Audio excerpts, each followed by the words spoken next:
Bangkay ng lalaki na tagpuan nakasilid sa isang kahon sa Sampaloc, Maynila.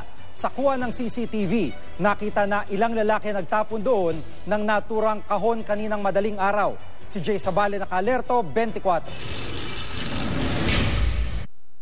Sa kuha ng CCTV ng Barangay 438 Zone 44 sa Sampaloc, Manila, 3:17 na madaling araw kanina, makikita ang isang nakamotorsiklo na tila nagmamatsyag sa kanto ng Vicente Cruz at Honrade Street. Kasunod nito, dumating ang isa pang nakamotorsiklo at may iuhulog na mukhang basura.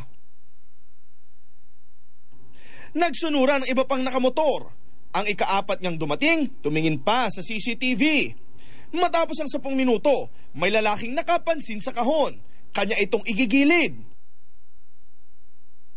Makalipas ang ilang minuto, bumalik ang lalaki na may kasama ngang dalawa pa. Inapak-apakan, inilawan ng flashlight at kinapa ang kahon. Ginulong ito at tinalon-talunan pa.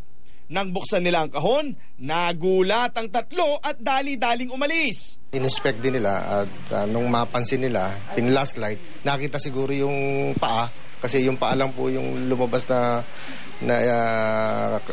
parte ng katawan ng tao. Kaya parang natakot at dali-daling umalis. Nang mailabas ang biktima, nakita nilang isa itong lalaki na binusalan ng basa ng bibig.